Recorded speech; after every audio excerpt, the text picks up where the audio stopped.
మరి మన రాష్ట్రంలో ముఖ్యంగా ఉత్తరాంధ్రలో ఉన్న గిరిజన ప్రాంతాలు కొండపై నివసిస్తున్న ఆదివాసీలకు నేటికి కూడా మౌలిక సదుపాయాలు లేక, ముఖ్యంగా రోడ్లు లేక, రవాణా సదుపాయం లేక అన్ని రకాలుగా ఇబ్బందులు పడుతూ ఉన్నారు అధ్యక్ష. మనకు స్వతంత్రం చిన్ని సంవత్సరాలు అయినప్పటికీ కూడా కనీసం ఒక ఆటో కానీ, ఒక బస్సు కానీ, ఒక లారీ కానీ వెళ్ళలేని పరిస్థితుల్లో, దుస్థితిలో రోడ్లు ఉన్నాయి.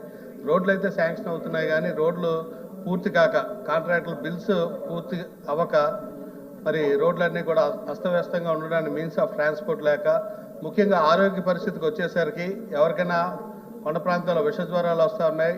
ఎవరైనా గర్భిణీ స్త్రీలు ఉన్నప్పటికీ కూడా వాళ్ళకి అత్యవసర పరిస్థితుల్లో డోలీలతో మోసుకొని రావాల్సిన పరిస్థితి ఈ రోజుకి కూడా ఉన్నది అధ్యక్ష. ఎప్పటికప్పుడు వారానికో 10 రోజులకో గిరిజన ప్రాంతాల నుంచి డోలీల్లో మరి హాస్పిటల్కి తీసుకొస్తున్న పత్రికల్లో వస్తుంది అధ్యక్ష.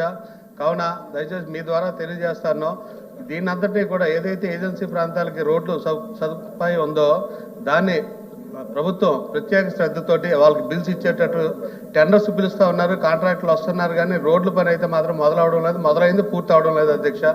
అలాగే వాళ్ళకి రేషన్ ఇచ్చినప్పుడు కూడా కింద నుంచి కూడా 10-12 కిలోమీటర్లు మరి తల మీద పెట్టుకొని మోసుకెళ్లాల్సిన పరిస్థితి ఉంది అధ్యక్ష.